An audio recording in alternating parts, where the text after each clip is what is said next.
자, 인사합니다. 자, 안녕하세요. 예. 좀 늦었지만 새해 복 많이 받으십시오. 처음 뵈는 분들 계시네요. 여러분들 새해 복 많이 받는 거, 2016년 복 많이 받는 거, 어떻게 해서든지 합격하는 겁니다.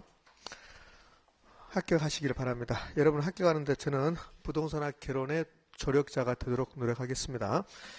자, 첫날이고, 첫 수업이죠. 첫날이 아니라 첫 수업이고, 그러니까 몇 가지 당부 말씀드리고 이제 수업합니다.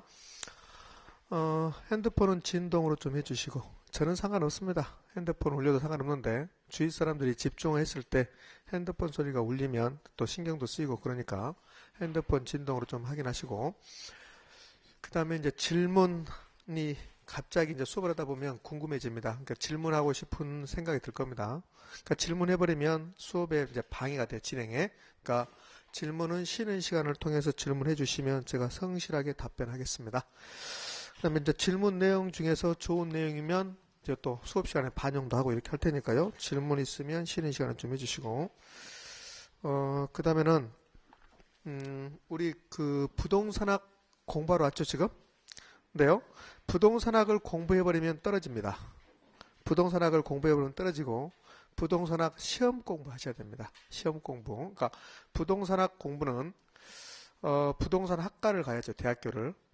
우리 여기 학원은 부동산학을 공부하는 게 아니라 부동산학 시험 공부하는 겁니다. 그래서 철저하게 우리는 공인중개사 1차 시험 제1과목 부동산학 개론 시험에 어떻게 출제된가 그 시험에 맞춰서 수업이 진행될 겁니다.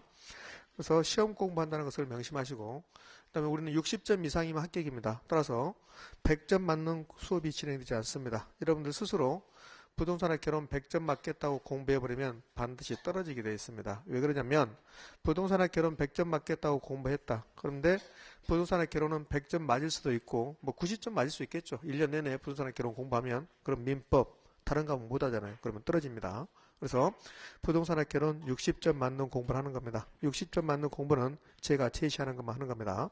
우리 책을 보면 600페이지 넘어갑니다. 거의 700페이지 가까이 되는데 이걸 8주 동안에 다 끝낸다. 사실상 불가능합니다. 그래서 이 부분에서 10년 동안 한 번 정도밖에 안 나왔다. 그러면 보지 마십시오. 제가 그럴 겁니다. 그럼 보지 마십시오. 그 다음에요. 10년 동안 5, 6, 7번 이렇게 나온다. 그러면 매우 중요합니다. 그 부분은 계속 하십시오. 이렇게 할 거니까 그 부분만 하십시오. 제가 선택해 드릴 겁니다. 그러면 그 선택의 한 부분을 계속 집중적으로 공부한다. 그래야만 우리 60점 맞을 수 있다. 그리고 공부 너무 많이 하지 마십시오. 너무 많이 하면 초반에 너무 많이 해버리잖아요. 그러면 스트레스 받고 그 다음에는 지쳐버립니다. 그러니까 매일 조금씩 하셔야 됩니다. 부동산학 개론하고 민법 매일 하셔야 됩니다. 매일 조금씩. 그러니까 뭐라 때려서 일요일날 오후에 일요일날 오전부터 부동산학 개론 공부해야 되겠다. 효과 전혀 없습니다. 매일 조금씩 부동산학 개론하고 민법 하시고, 2차 과목 선생님들한테 죄송한데 2차 과목에서는 공법 위의 과목들은 1, 2월 과정에 수업만 들으십시오. 수업만. 그 다음에 수업은 빠지지 않도록 노력하시고요. 만약에 불가피한 사정으로 수업을 빠졌다. 그럼 반드시 그날 또는 그 다음날 동영상을 통해서 보충하시기 바랍니다. 되셨습니까? 예, 자 그렇게 해주시면 충분히 합격할 수 있을 겁니다. 제가 수업 과정에서 별표 3개입니다. 이렇게 할 겁니다. 그럼 별표 3개면 최근 10년 동안 6번 이상 출제됐다는 겁니다. 그러면 출제될 확률이 매우 높다는 거니까 6, 7번 출제됐다. 최근 10년 동안 그게 별표 3개입니다. 그 다음에 별표 2개는 뭐 5번 정도 이렇게, 그 다음에 별표 하나는 2, 3번 정도 출제됐습니다. 이렇게 할 거예요. 그러니까 별표 3개 그 부분만 여러분이 정리해도 60점 맞는 데는 아무런 지장이 없다. 오늘 제가 별표 3개짜리를 2개 이야기할 건데요. 그 2개만 집에 가서 공부하는 겁니다. 다른 거 공부하지 말고. 그 다음에 이제 이 책 2달에 걸쳐서 쏙쏙들이 다 공부할 수 없습니다. 공부할 수 없고 지금 1, 2월 과정을 기초과정이다 이렇게 표현해요. 11월, 12월 과정은 입문과정이라고 하고 1, 2월 과정은 기초과정 또는 기본과정 1 이렇게 표현합니다. 그러면 1, 2월에 맞게끔 기초과정만 수업을 할 겁니다. 그럼 기초과정만 수업을 하면 난 2달만 듣고 학원 안 올 건데요. 2달만 들어도 충분히 60점은 맞게끔 제가 수업을 할 겁니다. 그러니까 전부 다 하지 않는다는 것을 미리 말씀드릴게요. 자 공부 시작합니다. 하나만 더요. 하나만 더. 제발 새벽 2시까지 공부하지 마십시오. 제가 지금 농담하는 게 아닙니다. 농담하는 게 아니라 새벽 2시까지 공부 한번 해보십시오. 새벽 2시까지 공부하고 그 다음날 수업에 한번 임해보십시오. 머리가 띵합니다.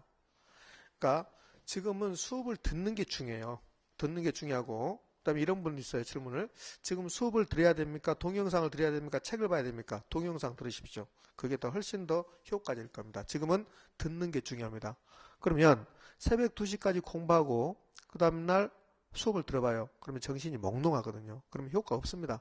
효과 없기 때문에 새벽 2시까지 공부하지 마시고, 나는 평상시에 12시에 잠잔다. 그러면 12시 자기 전에 주무십시오. 그리고 나서 좀 빨리 일어나십시오. 새벽에 좀 빨리 일어나서 그 정신 맑을 때 그때 조금씩 공부하는 겁니다. 그러니까 부동산학개론 오늘 제가 중요한 거 3개, 아니 2개 말한다죠. 별표 3개짜리 2개. 그것만 공부하시라고. 다음 주도 제가 별표 3개짜리 한 2-3개 말할 거란 말이에요. 그것만 공부하시오. 그것만 한번 해봐. 그것만 해서 1년 동안 그래가지고 그것만 해서 시험장 가서 60점 밑으로 가는가. 60점 밑으로 가면 기적이야, 기적. 제가 별표 3개짜리를 매주 한두 개 이야기 할 거란 말이에요. 그것만 공부하고 가시라니까요. 그래서 시험장에서 떨어졌다. 그러면 기적이라니까. 기적. 그러니까 떨어질 일이 없으니까 그것만 하셔요. 그러니까 제가 오늘 별표 3개를, 3개짜리 2개 이야기하면 오늘 오후에 공부 못했다. 그러면 내일 아침에 새벽에 일어나서 그 부분만 한두 번 보시란 말입니다. 그 다음에요. 정확하게 세세하게 볼 필요 없어요. 훅 지나가는 거야. 훅 지나가. 그러니까 정확하게 보는 것보다는 다독이 중요합니다. 여러 번 보는 거. 여러 번. 되셨습니까? 자, 그래요. 그럼 오늘 공부 시작할 겁니다. 일단 책 33페이지를 펴십시오. 책 33페이지를 펴면 그러면 32페이지 이렇게 나왔습니다. 부동산학의 학문적 성격 이렇게 나왔습니다. 자, 부동산학의 학문적 성격이 32페이지입니다. 그러면 32페이지부터 해서 31페이지 쪽으로 해서 4장을 넘기십시오. 자, 4장을 넘기면 뭐가 나오냐면 이런 게 나옵니다. 이 책의 차례 이렇게 나왔습니까? 자, 이 책의 차례. 그러면서 왼쪽 사이드에 부동산학 총론 이렇게 나왔습니다. 목차가 나왔습니다. 목차가. 그 목차에다가 몇 문제 정도 출제된다. 제가 그 부분을 이야기할 겁니다. 제1장 부동산학의 학문적 성격 32페이지부터 45페이지 내용이라네요. 이 부분을 출제하지 않습니다. 자, 반대로 가보잖아요. 반대로 이렇게 예. 자, 다시 갑니다. 제1장 부동산의 학문적 성격 이 부분은 출제하지 않는다고 그랬습니다. 17회 때부터 이 부분을 출제하지 않는다고 했는데요. 그런데 19회 때 한번 출제했고 22회 때 한번 출제했고 작년에도 출제했습니다. 그러니까 최근 10년 동안 3번 정도 출제했습니다. 그런데 출제하지 않기를 약속을 했습니다. 작년에 출제했기 때문에 여러분 시험에서는 거의 출제하지 않을 겁니다. 이거 그렇게 중요성이 있는 거 아닙니다. 오늘 가볍게 보고 갈 겁니다. 자, 제2장 부동산의 개념과 분류, 개념에서 한 문제, 분류에서 한 문제 거의 고정적으로 출제합니다. 제3장 부동산의 특성 한 문제입니다. 그 옆 페이지로 갔습니다. 제1장 부동산 경제론 동그라미 1번 부동산 수요와 공급 이론부터 해서 동그라미 3번 수요와 공급의 탄력성 3개를 묶어서 몇 문제 정도 출제하냐면 5문제 정도 출제합니다. 동그라미 4번 부동산 경기 변동 한 문제 내지 2문제를 출제합니다. 제2장 부동산 시장론입니다. 동그라미 1번 부동산 시장에서는 한 문제 내지 2문제입니다. 그 다음에 동그라미 2번 입지 및 공간 구조 이론에서는 4문제 정도를 출제하는 겁니다. 제3장 부동산 정책론 부동산 정책론은 4개에서 5문제를 출제하고 동그라미 1번 부동산 문제 나왔습니다. 부동산 문제는 한 문제도 출제하지 않습니다. 정부의 시장 개입이 한 문제 출제하는 거예요. 시장 개입 한 문제, 토지정책 한 문제, 주택정책 한 문제, 그 다음에 부동산 조세정책 한 문제 이렇게 생각하시면 됩니다. 넘어갑니다. 넘어가서 제4장 부동산 투자론인데요. 가장 많이 나오고 여러분이 또 가장 힘들어하는 부분입니다. 계산 문제도 포함됩니다. 통상적으로 6개에서 8문제를 출제합니다. 6문제 출제되면 조금 출제한 거고 8문제 출제되면 많이 출제된 거고 그러면 중간 7문제 정도가 적정해요. 근데 애석하게도 작년에는 6문제 출제했습니다. 작년에 6문제 출제됐다는 것은 여러분들에게 불리합니다. 왜? 작년에 6문제면 그 다음 연도는 8문제 출제합니다. 그러니까 여러분 시험에서는 아마 8문제를 출제할 것 같아요. 8문제가 출제되면 재수가 없으면 계산 문제가 3문제가 들어갑니다. 그러니까 여러분들은 좀 불리합니다. 불리해요. 투자로는. 동그라미 1번 부동산 투자 이론에서 4문제 내지 3문제 그 다음에 부동산 투자 분석 및 기법에서 역시 3문제 내지 4문제 이렇게 출제할 겁니다. 제5장 부동산 금융론 어, 5개에서 6개입니다. 5개에서 6개인데 작년에는 4문제 출제했습니다. 조금 출제한 거죠. 그러면 여러분 시험에서는 4문제보다는 많게 출제합니다. 6문제 정도 출제할 것 같아요. 제6장 부동산 개발 및 관리 이론. 동그라미 1번 부동산 이용은 거의 출제하지 않고 개발이 2문제 정도를 출제합니다. 그 다음에 관리, 마케팅, 고정적으로 한 문제를 출제하죠. 근데 작년에는 개발에서 이상하게 출제했습니다. 4문제를 출제해버려서 작년에. 그러니까 작년에는 투자 이론에서 통상적으로 한 문제를 조금 출제하고 예년에 비해서 그 다음에 금융론에서도 한 문제 정도 더 조금 출제하고 개발론에 2문제를 갖다 붙인 것 같아요. 개발론을 4문제를 출제했습니다. 여러분 시험에서는 아마 2문제로 줄어들 것 같아요. 자, 그 밑에 제1장 감정평가의 기초이론 나왔습니다. 동그라미 2번 감정평가의 분류 정도만 한 문제 정도 출제할 겁니다. 그 옆에 들어가서 제2장 부동산 가격이론 나왔습니다. 동그라미 1번 부동산 가격 기초이론부터 해서 동그라미 3번 가치 형성론까지 이 3개를 묶어서 한 문제 정도 이상 됩니다. 그 다음에 동그라미 4번 지역분석 개별분석 거의 고정적으로 한 문제. 동그라미 5번 부동산 가격 재원칙 고정적으로 한 문제. 제3장 감정평가의 방식 나왔습니다. 동그라미 2번 원가 방식, 3번 비교 방식, 4번 수익 방식에서 한 문제씩이라고 생각하시면 됩니다. 그 다음에 제4장 부동산 가격 공시제도, 동그라미 1번 공시지가제도, 토지 가격을 공시하는 겁니다. 그 다음에 동그라미 2번 주택가격 공시제도 두 개를 묶어서 부동산 가격 공시제도라고 하는데요. 최근에 한 문제씩을 계속 꾸준하게 출제하고 있습니다. 자, 이렇게 해서 부동산학 개론은 약 40문제를 구성한답니다. 자, 다시 32페이지 갑니다. 그러면 제가 목차에다가 몇 문제 정도 출제된다고 말을 했는데 많이 출제되는 부분이 있었죠. 수요 공급 이론하고 그 다음에 투자론하고 금융론하고 감정평가 이론입니다. 수요 공급, 그 다음에 투자론, 금융론, 감정평가 이 부분이 중요합니다. 이 부분. 이 네 부분을 부동산학의 빅4라고 그래.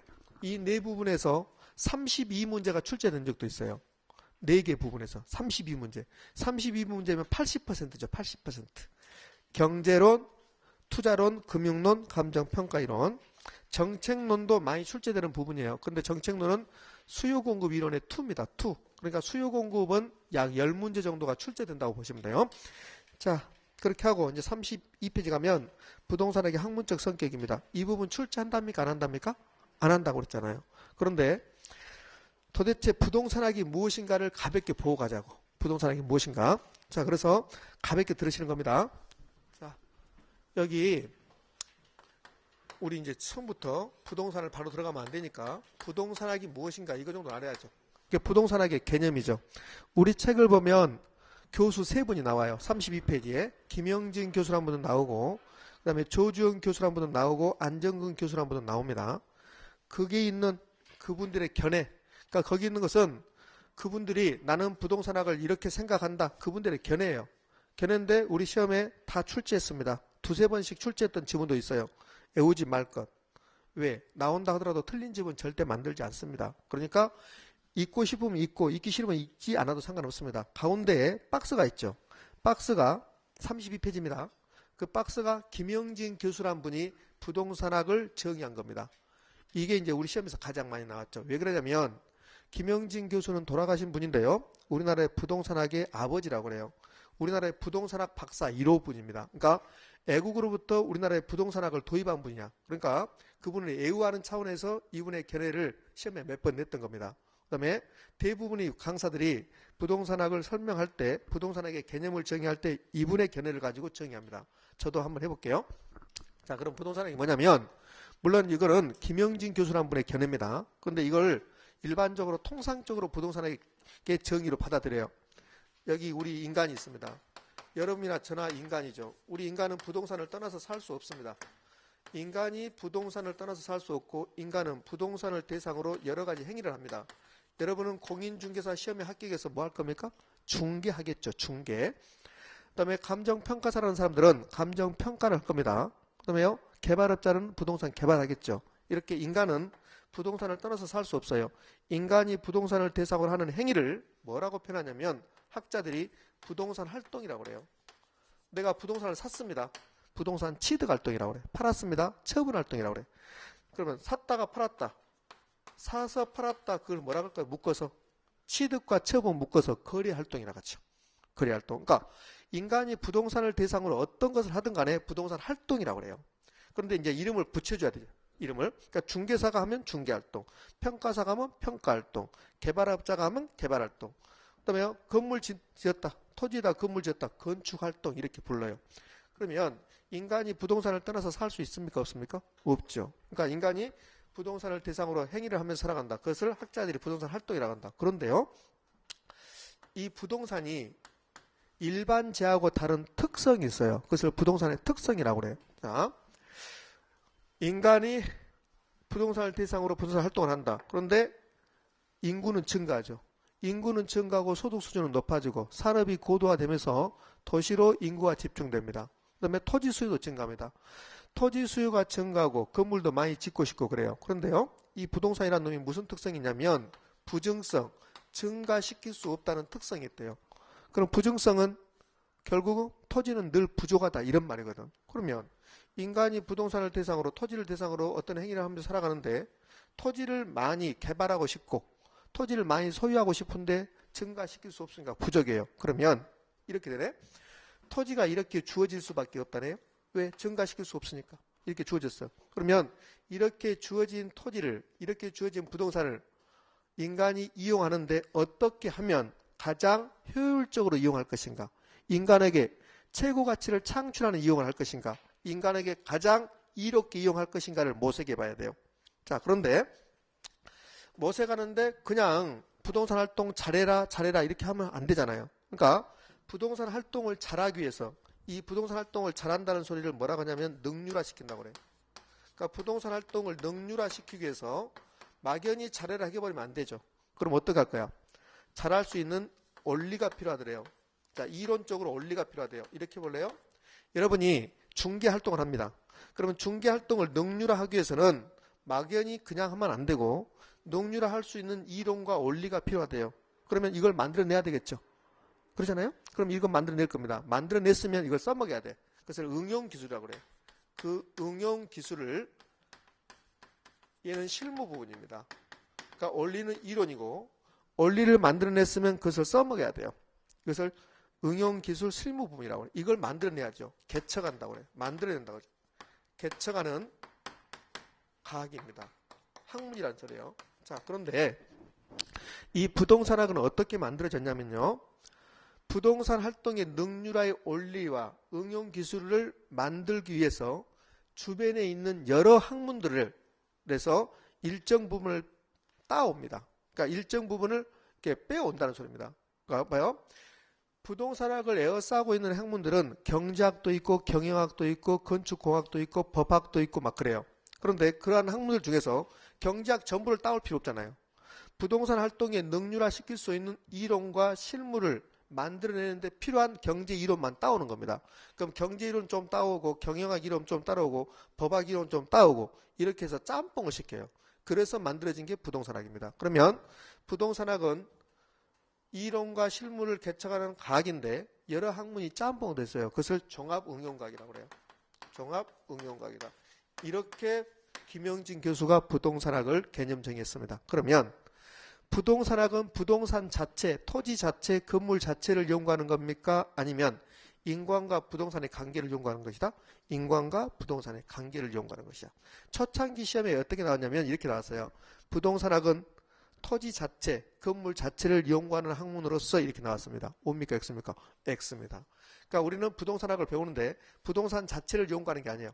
부동산 자체를 연구하는 게 아니고 인간과 부동산의 관계를 연구하는 거야. 그건 뭡니까? 부동산 활동을 연구하는 거라고. 따라서 이 부동산 활동의 능률화를 뭐라고 표현하냐면 부동산학의 목표라고 그래요. 그러니까 부동산학의 목표라는 것은 부동산 활동의 능률화입니다. 그럼 부동산 활동의 능률화는 뭐는데요? 부동산 활동을 잘하자는 소리입니다. 그럼 어떻게 잘할 건데? 최고 가치를 창출하는 이용.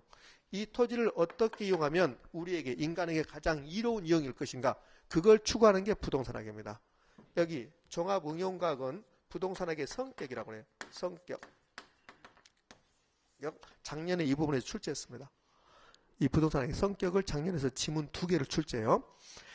자, 그러면 부동산학의 성격 종합응용과학입니다. 우리 책 33페이지를 가면 부동산학의 성격에 대해서 한 페이지를 할애해서 써놨습니다. 다 기억할 필요 없습니다. 33페이지 읽을 필요 없습니다. 거기 33페이지 부동산학의 학문적 성격에서 26회라고 써졌죠. 그럼 26회 때 작년에 부동산학의 학문적 성격 이 부분이 단독 문제라 한 문제가 출제된 게 아니에요. 지문 2개만 출제했어요. 지문 하나가 나오든 지문이 2개가 나오든 책은 출제됐다고 이렇게 옆에다 기술하는 겁니다. 지금 이해되셨습니까? 그래요? 좋습니다. 그러면 거기 부동산학의 학문적 성격에서 응용과학, 사회과학, 경험과학, 종합과학, 규범과학 나왔습니다. 그럼 설명해놨네? 응용과학이 뭐고 사회과학이 뭐고 그거 다 필요 없어요. 필요 없고 그냥 여러분들은 응용과학이다, 사회과학이다, 경험과학이다, 규범과학이다 이것만 기억하는 거야. 종합과학이다. 자, 그러면 제가 가볍게 설명합니다. 응용과학은 여러 학문을 응용했다는 소리고 사회과학은 자연현상이 아니죠. 인간이 부동산을 대상으로 여러분이 중개활동합니다. 그 중개활동이 자연현상입니까? 아니죠.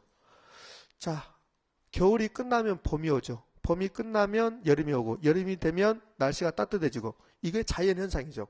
이거 연구하는 게 자연과학이야. 근데 부동산학은 그거 연구한 게 아니죠. 그거 연구한 게 아니라 인간과 부동산의 관계를 연구한 거죠. 그러면 중개활동은 사회현상입니다. 그렇죠? 그러면 부동산학은 사회과학입니까? 자연과학입니까? 사회과학이죠. 사회과학. 그 다음에 경험과학. 이런 의미예요. 우리나라에 부동산학이 도입된 게 1970년대입니다. 그러면 우리나라에 부동산학이 도입된 것은 100년도 안 됐죠. 겨우 많이 돼봐야 50년, 60년 됐어요. 그러면 우리나라에 부동산학이 도입되기 전에 1950년대, 1960년대에 우리나라 사람들은 부동산 활동을 했답니까? 안 했답니까? 했죠. 했는데 부동산학이라는 개념은 없었죠. 그러면 이미 인간은 부동산을 대상으로 어떤 행위를 하면서 살았어요. 이미 경험을 했습니다. 그 경험했던 것을 짬뽕시키는 거야. 그래서 경험과학이라고 하고 그 다음에 종합과학은 경영학, 경제학, 회계학 이런 것들이 짬뽕됐다는 소리고 그 다음에 규범과학, 규범이라는 소리는 사람이 살아가면서 지켜야 할 도리입니다. 그러면 규범과학은 부동산 활동을 할 때 부동산학에서 추구하는 능률화의 원리와 응용 기술을 좀 써달라 이런 의미에서 규범과학이라고 합니다. 되셨습니까? 자, 그걸로 끝이야. 자, 그러면 부동산학의 학문적 성격은 5가지 나왔는데 그거 기억하지 말 것. 그럼 뭘 기억하냐면 이거 기억하는 거야. 부동산학의 학문적 성격이 해당되지 않는 걸 기억하는 거야. 그럼 여기 응용과학, 사회과학, 종합과학, 규범과학, 경험과학 했죠. 그거하고 이제 반대되는 것을 기억하는 거야. 자, 현실적인 학문이지 추상적인 학문이 아닙니다. 그러니까 추상적 학문이 아니다. 부동산학은 이거 기억하는 거예요. 두 번째, 응용과학이지 순수과학이 아닙니다. 그 다음에 사회과학입니까? 자연과학입니까? 사회과학이죠. 그러면 자연과학이 아니라는 소리죠.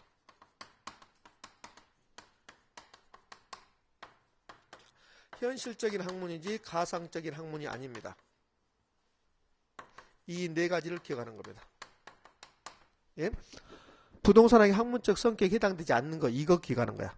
부동산의 학문적 성격을 기억하는 게 아니라 이해되셨습니까? 그러면 순수과학이라고 나오고 자연과학이라고 나오면 O다 X다.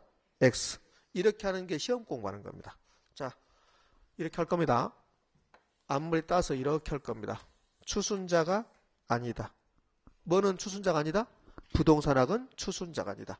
제 친구 중에 추순자가 있습니다. 그 애는 정말 아닌 것 같습니다. 그 애는 폭탄입니다. 이해되셨습니까? 추순자가 아니다. 그걸로 끝입니다. 집에 가서 책을 보실 때요. 책을 보실 때 우리 책 사이드에 보면 그러면 기출이라고 썼습니다. 책 사이드에 기출이라고. 그것은 최근에 이제 기출됐던 겁니다. 그 부분에. 그 부분을 유심히 보시기 바랍니다. 그러니까 기출 문제만 분석을 잘하고 가도 60점 밑으로 가지 않습니다. 그러니까 여러분들 공부하실 때 거기 기출이라고 써 있는 거 그 부분을 유심히 보시기 바랍니다. 아마 1, 2월, 3, 4월 계속해서 OX 문제 나가고 가로 이렇게 나가고 매주 나갈 건데요. 아마 3, 4월 과정에서는 여러분들에게 주로 기출됐던 지문들이 많이 나갈 겁니다. 그것만 유심히 보셔도 충분히 우리 60점 이상 맞출 수 있습니다. 자, 33페이지 사이드 봅시다. 주의. 찾으셨습니까? 33페이지라고 써있는 바로 밑에 주의. 순수과학 X. 이 말이 의미. 부동산학은 순수과학이 아니다. 그 말이죠. 응용과학 동그라미 응용과학이다. 자연과학 X. 자연과학이 아니다. 사회과학 동그라미 사회과학이다. 의미 전달됐나요? 예. 자, 그 밑으로 가서 기출 봅시다. 기출, 첫 번째 기출. 부동산학은 토지와 건물을 대상으로 하는 탐구라는 점에서 우주와 지구의 기본 원리를 탐구하는 물리학이나 지구과학 같은 순수학이라 할 수 있다. 오다 X다. X. 추순자가 아니다. 되셨습니까? 선생님, 나 이거 연구하고 싶은데요. 그러면 부동산 학과를 가셔야 된다는 거. 자, 됐습니다. 여기까지 하는 겁니다. 34페이지 가면 부동산학의 3대 측면 나왔습니다. 부동산학의 3대 측면 또는 부동산의 3대 측면이라고 그래요. 기술적, 경제적, 법률적 이렇게 써놨습니다. 우리 책은 반대로 써놨습니다. 책이 잘못 쓴 건 아닙니다. 좀 반대로 써놨는데요. 부동산학의 3대 측면을 뭐라 하냐면 이걸 3대 측면이라고 그래요. 이렇게 부동산이 있으면 이 부동산을 세 가지 측면에서 볼 수 있다는 소리입니다. 그럼 첫 번째는요. 법률적 측면이 있어요. 이거 소유자 누구인가 이런 겁니다. 이 건물 소유자 누구이고 이 토지 소유자 누구이고 그게 법률적 측면이야. 그 다음에 이 건물이 있는 지역 해운대구를 합시다. 해운대구는 중심 상업지역인가 이런 거. 그것을 법률적 측면이라고 하고 경제적 측면은 이 건물의 가격은 얼마일까? 이 토지의 가격은 얼마일까? 이 건물로부터 나오는 1년 동안에 임대료 수입은 얼마일까? 투자 가치가 있을까 없을까? 지금 제가 하는 게 다 경제 용어죠. 그것들을 경제적 측면이라고 하고 물리적 내지는 기술적이라고 우리 책에 기술적으로 나왔습니다. 기술적 내지는 물리적이라고 하는데 얘는 이 토지의 면적, 이 토지의 경사도, 모양, 건물의 층수 이런 것들, 눈에 보이는 것들 그것을 물리적, 기술적이라고 그래요. 이 세 개를 부동산학의 3대 측면 그렇게 표현합니다. 부동산학의 3대 측면이 뭐냐 시험에 안 나옵니다. 안 나오고 뭘 기억하시냐면 이 두 가지는 형태가 없습니다. 무슨 말일까?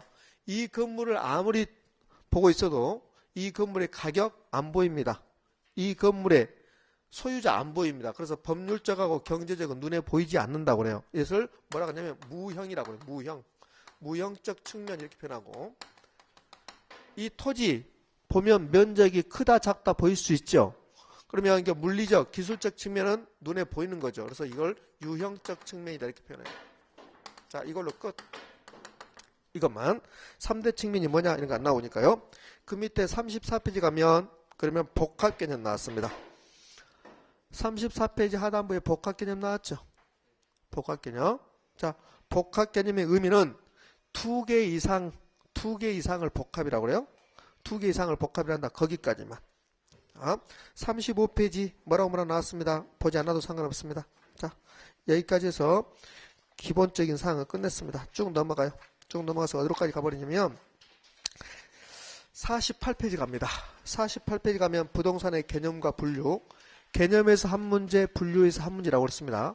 이제 본격적으로 시험 공부하는 겁니다. 개념에서 한 문제, 분류에서 한 문제인데 책은 안 보지 말고 제가 칠판에다 설명하고 책에 이 부분이 중요하다 체크해 드릴 거니까 책 볼 필요 없습니다. 지금부터 이제 우리는 부동산의 개념으로 갈 겁니다. 부동산의 개념, 부동산이 무엇입니까? 그 말이에요. 민법에서 말하는 부동산의 개념과 부동산학에서 말하는 부동산의 개념이 달라요. 민법 선생님이 부동산의 개념을 설명할 때는 민법에서 말하는 부동산의 개념을 설명해요. 저는 부동산학 개론이기 때문에 부동산학에서 말하는 부동산의 개념을 지금부터 설명할 거야. 부동산학에서는 부동산을 뭐라고 표현하냐면 복합 개념의 부동산입니다. 이렇게 해요. 복합 개념의 부동산. 그럼 복합 개념의 부동산은 복합이란 말 아까 제가 설명했죠. 복합은 두 개 이상이 복합이야. 그럼 복합 개념의 부동산은 두 개 이상의 개념이 짬뽕된 부동산이다 이 말입니다. 그럼 복합 개념의 부동산은 부동산을 법률적 개념 플러스 경제적 개념 플러스 기술적 개념 이 세 개를 체계화시켰다고 그래. 체계화시켰다는 다른 말로는 짬뽕시켰다. 종합했다 이 소리입니다. 이를 복합 개념의 부동산이라고 그래요. 그러니까 부동산학에서는 부동산을 뭐라고 한다고요? 복합 개념의 부동산이라고 그래. 그러니까 우리 부동산학 개론에서 그 앞에 있는 부동산은 무슨 부동산? 복합 개념의 부동산. 이제 복합 개념의 부동산은 법률적 개념이 나오는데 법률적 개념의 부동산이 있어요. 법률적 개념의 부동산의 의미. 법에서는 부동산을 뭐라고 표현하고 있습니까? 그 말이에요. 법률적 개념의 부동산의 의미. 법에서는 부동산을 뭐라고 하고 있습니까? 그러면 우리나라 법을 뒤져봐야죠. 우리나라 법을 뒤져봤습니다. 뒤져봤는데 민법에서 토지 및 그 정착물이라고 표현해요. 민법을 보면 부동산은 토지 및 그 정착물이다. 그 민법에서 말하는 부동산을 협의의 부동산이라고 그래요. 다른 말로 좁은 의미의 부동산이라고 그래요.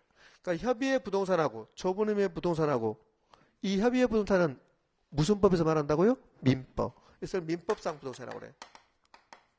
민법상 부동산. 그럼 뭐라 하겠는데요? 민법에서는 토지 플러스 정착물 이 두 개를 민법에서는 부동산이라고 표현해요.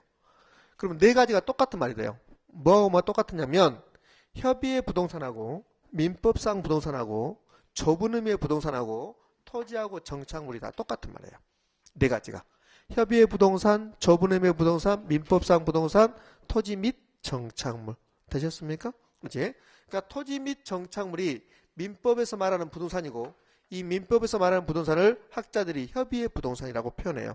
왜 그러냐면 여기가 법체계 우리나라 법체계인데 이게 전부가 아니라 민법만 보는 겁니다. 그러니까 좁은 의미라는 소리죠. 자, 그러면 협의의 부동산이 나오면 당연히 무슨 부동산이 나올까? 항의의 부동산이 나오겠죠. 원칙이 나오면 예외가 나오고 절대적이란 말 나오면 뭐가 나올까? 상대적이란 말 나올 것이고. 그럼 이제 협의의 부동산 나왔습니다. 그러면 강의의 부동산.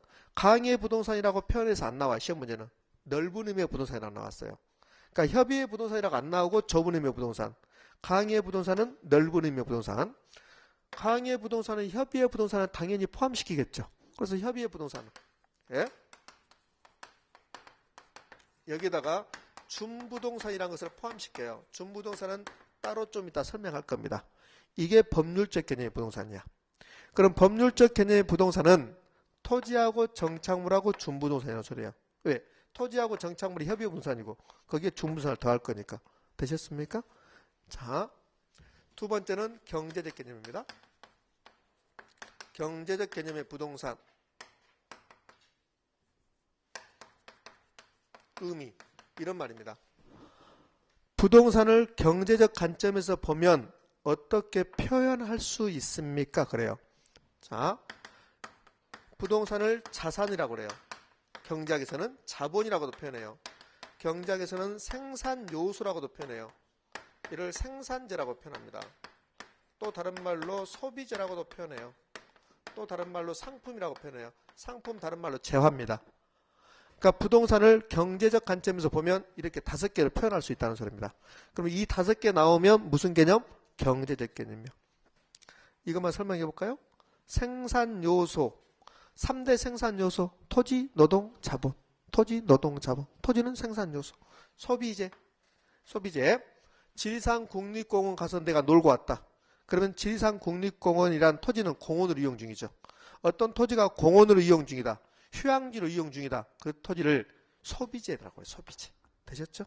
자, 이렇게 5개로 표현되어 나오면 그것은 무슨 개념? 경제적 개념. 세 번째 기술적 개념.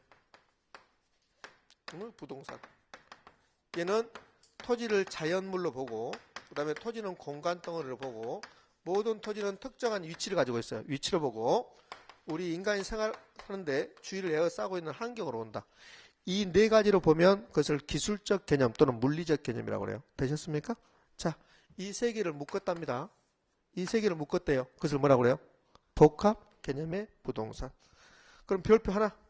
오늘 별표 하나가 아니라 별표 3개짜리. 첫 번째 이거. 별표 3개. 작년에 부동산의 개념이 출제하지 않았어요. 작년에는 부동산의 개념을 출제하지 않았습니다. 여러분 시험에서는 100% 출제할 겁니다. 부동산의 개념을. 네. 자, 그러면 별표 3개를 붙였으니까 어떻게 시험에 출제됐는가, 그동안 어떻게 출제됐는가 봅시다. 가장 많이 출제됐던 게 구배라는 겁니다. 어떻게? 이 세 가지를 구배라는 거. 그러니까 이렇게 나오는 거예요. 자산, 자본, 자연, 생산 요소는 경제적 개념이다. OX, X. 지금 무슨 말인지 아시겠죠? 네? 그러니까 자연은 경제적 개념입니까? 기술적 개념입니까? 기술적. 그렇게 하는 거. 이렇게 지금 제가 말하는 거 구배라는 게 5번인가 6번인가 나와요. 단독문제는 아니고 지문 포함해서. 그렇죠? 이렇게 나온 적도 있다니까요. 23회 때죠. 23회 때 경제적 개념이 부동산이 아닌 것 그래요. 경제적 개념이 아닌 것. 그래서 환경을 줬어. 5번에 환경. 환경은 경제적 개념입니까? 기술적 개념입니까? 기술적 개념. 어떻게 하는지 아시겠죠? 그러니까 첫 번째 복합 개념의 부동산에서는 이거 세 개를 구별할 수 있는 거. 자, 그럼 갑니다. 정착물은 법률적 개념의 부동산이다. 오. 정착물은 법률적 개념의 부동산이다. 준부동산은 법률적 개념의 부동산이다. 준부동산은 법률적 개념의 부동산이다. 오. 되셨나요? 그렇게 시험에 나왔단 말이에요. 자, 그러면 다시 질문합니다. 공장재단은 법률적 개념의 부동산이다. 잘 모르겠죠. 공장재단이 준부동산이에요. 그러니까 준부동산에 공장재단이라는 게 있어요. 그러면 공장재단은 법률적 개념의 부동산이다. OX. 오. 그렇게 시험에 출제합니다. 되셨습니까? 자, 그게 첫 번째 패턴. 두 번째 패턴은 토지가 뭔가를 물어봐요. 토지가 뭐다냐? 이렇게 물어봐요. 근데 토지는 공간 덩어리다 그래요. 그래서 공간에 대해서 공부할 거예요. 그 다음에 정착물이 뭐냐? 이거 물어봐요. 작년에는 여기서 출제하지 않았어. 작년에는 부동산 개념에 출제하지 않고 작년에가 26회 때죠. 25회 때 부동산의 개념에서 출제하는데요. 25회 때는 뭘 출제했냐면 정착물을 출제했어요. 정착물을. 그러니까 25회 때 정착물에 관한 설명이다 이렇게 한 거죠. 이해됩니까? 그렇지. 그러면 부동산의 개념에서 출제한 거라고. 그럼 우리는 정착물을 따로 공부해야 돼요. 왜? 정착물은 단독 문제로 4번인가 나와. 그러니까 복합 개념의 부동산에서 정착물이 중요한 포인트가 되는 거고, 자, 토지는 공간 덩어리다. 얘도 포인트가 돼. 공간이 나올 차례가 됐어요, 지금. 정착물은 이제 안 나와. 정착물은 작년, 재작년에 나왔기 때문에 단독 문제 안 나와. 나오면 지문 하나. 그렇지 않으면 여러분 시험에서는 공간이 나올 확률이 매우 높아요. 지금 의미 전달됐습니까? 자, 그러면 복합 개념의 부동산을 완벽하게 정리하려면 정착물이 뭔가를 정리하셔야 되고 그 다음에 공간에 대해서 정리하셔야 됩니다. 그래야만요 완벽하게 정리되는 거야. 그러니까 출제 패턴은 이 세 개 나누는 거, 구분하는 것. 첫 번째, 두 번째 정착물, 세 번째 공간. 근데 준부동산도 또 알아야 돼요. 근데 준부동산은 단독 문제를 안 나오니까 걱정하지 마시고. 되셨습니까? 자, 우리 책을 잠깐 봅니다. 자, 책을 잠깐 보면 그러면 49페이지에 물리적 개념의 부동산 나왔습니다. 자, 물리적 개념의 부동산, 기술적 개념. 저는 기술적이라 표현했고 우리 책은 물리적이라고 그랬습니다. 기술적 개념의 부동산은 몇 가지? 4가지. 자연, 공간, 위치, 환경. 그것만 할 것. 그것만. 그럼 49페이지에 자연 나오고 의의 나오고 동그라미 2번 부동산학 관점에서 본 자연물 이따위 다 필요 없다는 소리예요. 지금 되셨죠? 그러니까 49페이지에서 보고 싶은 거 하나도 없다. 하나도 없어. 하나도 없고 그냥 49페이지는 물리적 개념, 기술적 개념은 자연이다, 환경이다, 공간이다. 넘어가면 위치 나올 겁니다. 50페이지 위치 나오죠? 50페이지부터 해서 51페이지 가운데 정도까지 위치에 대해서 설명해 놨습니다. 볼 필요 없음. 그냥 위치다. 여기까지. 51페이지 하단부에 경제적 개념 나왔습니다. 경제적 개념에서 자산, 경제적 개념 5가지 해볼까요? 자산, 자본, 생산요소, 소비재, 상품. 그것만 기억하시라고. 이번 순환에서는. 그 다음에 51페이지 하단부에 자산에 대해서 막 설명해 놨어. 그거 본다 안 본다? 안 본다. 지금 볼 필요 없다. 선생님 잠이 안 올 것 같은데 그럼 봐. 자, 52페이지 가면 자본이라고 막 설명해 놨어요. 안 본다. 생산요소 뭐 설명해서 안 본다. 그 다음에 4번 소비재 설명했으면 안 봅니다. 53페이지 가면 음행 처리돼서 넓혀보기 나왔죠. 넓혀보지 말고 좁혀버려. 그냥 없애버리니까. 조용히 없애버려. 이게 안 나와. 그 밑에 상품 나왔습니까? 상품 옆에다 재화라고만 써놨어. 재화. 상품하고 재화가 똑같은 말이니까 칠판에 안 써졌네. 네. 상품 재화. 네. 됐습니다. 자, 그러면 우리 53페이지까지는 볼 것도 없죠. 49페이지부터 53페이지까지는 볼 것도 없어요. 그럼 뭐만 하시면 돼요? 48페이지 박스 나오죠? 그것만, 칠판에 있는 거, 그것만 하시면 된다는 소리예요. 자, 그러면 이제 우리 어디로 가야 되냐면 54페이지 법률적 개념으로 가야 됩니다. 칠판 잠깐 봅시다. 칠판 보면 이게 복합 개념 부동산인데 경제적 개념 이거 5가지 기억하고 기술적 개념 이 4가지 기억하고 밑에 있는 설명은 보지 말고 되셨죠? 자, 그러면 이제 법률적 개념 갑니다. 여기서 제가 잠깐 질문할 겁니다. 여기 칠판에 있는 대로 하셔야 돼. 칠판에 있는 대로. 자, 봅시다. 칠판에 있는 대로. 토지하고 정착물은 협의의 부동산이다. 오, 됐습니다. 협의의 부동산에 준부동산을 포함하여 강의 부동산이라 한다. 오, 되셨죠? 자, 됐어요. 정착물은 협의의 부동산이다. 오, 됐죠? 맞습니다. 정착물은 강의의 부동산이다. 다시. 정착물은 협의의 부동산이다. 맞죠? 정착물은 강의의 부동산에 속한다. 오죠. 꼭 X라고 나와. 어제 학원에도 X라고 나왔어. 어제 학원에서도 꼭 X 같아. 아니, 정착물이 협의의 부동산이면 협의의 부동산 여기잖아, 여기. 그러면 강의의 부동산 속하는 거죠. 되셨죠? 실제로 모의고사 내면 틀려버립니다. 정착물은 협의의 부동산이지만 강의의 부동산은 아니다. 이렇게 지문을 줘봐요. 그럼 많은 분이 틀려요. 많은 분이. 지금 이해됩니까? 그렇지? 그러니까 협의의 부동산이면 당연히 강의의 부동산에 속하는 거죠. 그러니까 말장난하는 겁니다. 그렇게 출제한다는 거. 됐습니다. 자, 그러면 이제 우리 토지 공부하고 정착물 공부할 건데요. 정착물하고 이번 순환에서는 정착물하고 준부동산 공부합니다. 오늘은 다음 주에 공간에 대해서 제가 가볍게 언급할 겁니다. 자, 그럼 이제 복합개념의 부동산 됐습니다. 여기서요. 정착물 공부하기 전에 복합이란 말 들어가는 게 초반에 3개 나와. 그 3개를 가볍게 비교할 거야. 첫 번째, 복합 개념의 부동산. 얘는 정의됐으니까 볼 필요 없고. 두 번째, 복합 부동산이 나와요. 복합 부동산, 복합이란 말이 들어가면 2개 이상. 그럼 복합 부동산은 부동산이 2개 이상이 짬뽕 됐다는 소리입니다. 세 번째, 복합 건물 나와요. 응? 자. 토지하고 건물이 있습니다. 이 토지하고 건물, 이 부동산을 법률적, 경제적, 기술적 측면에서 체계화시켰답니다. 법률적, 경제적, 기술적 관점에서 체계화시켰답니다. 그것을 무슨 개념의 부동산? 복합 개념의 부동산. 자, 이 복합 부동산은 토지, 부동산, 건물도 부동산이야. 우리나라는 토지도 부동산이고 건물도 부동산입니다. 여기 정착물을 대표하는 게 건물이거든요. 건물. 그러면 토지도 부동산이고 건물도 뭐다? 부동산이야. 그러면 토지라는 개별 부동산, 건물이라는 개별 부동산이야. 그럼 여기 부동산 몇 개입니까? 2개죠. 그런데요, 우리 건물 사면 건물하고 토지하고 같이 샀다고 합니까? 건물 샀다고 그래요? 건물 샀다고 그러지. 아파트 사면 토지도 같이 사는 겁니다. 그렇죠? 근데 부동산 2개 산 거죠, 사실은. 그러니까 법적으로 보면 부동산이 2개야. 그런데 우리가 부동산을 사고 팔거나 아니면 부동산 이용할 때 토지하고 건물을 마치 하나의 부동산처럼 취급해요. 그것을 복합부동산이라고 그래. 그러면 이 복합부동산은 법에서 사용하는 개념입니까? 부동산 이용할 때. 이용할 때. 여기 법적으로 부동산 몇 개? 2개. 부동산 이용할 때는 부동산 몇 개로 본다? 하나로 취급해서 본다. 그것을 복합부동산. 되셨나요? 자, 여기 복합건물은 건물만 보는 거야. 건물만. 토지 보지 말고 건물만 봤더니 어떤 건물이 하나의 건물인데 2개 이상의 용도로 이용 중이래요. 그것을 복합건물.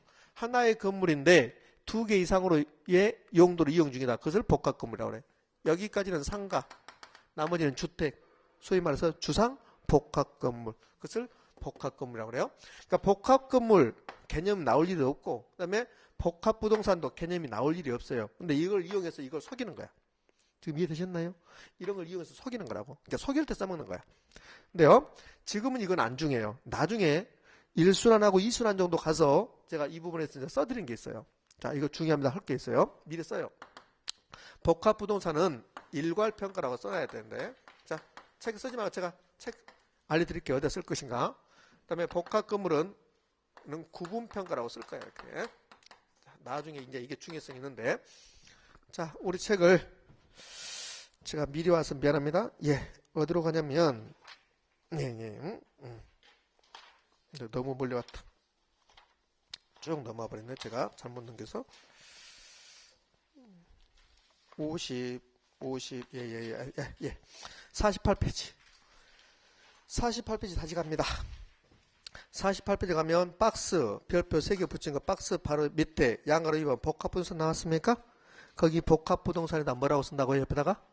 일괄평가라고 쓰십시오. 마지막에 나왔잖아. 감정평가시는 일괄평가를 한다 나왔죠? 자, 그 부분이 중요합니다. 복합부동산에서는 그 옆에 왼쪽 옆에가 봐요. 영어라고 나왔습니다. 복합건물 나왔나요? 복합건물. 그 옆에다는 뭐로 순평가? 구분평가 쓰실 것.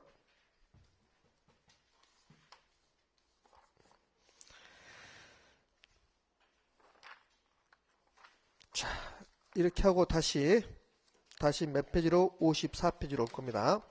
54페이지로 가면 그러면 법률적 개념의 부동산입니다. 자, 시간 관계상 법률적 개념의 부동산은 10분 쉬었다 할 겁니다. 이걸 10분 쉬었다 합니다.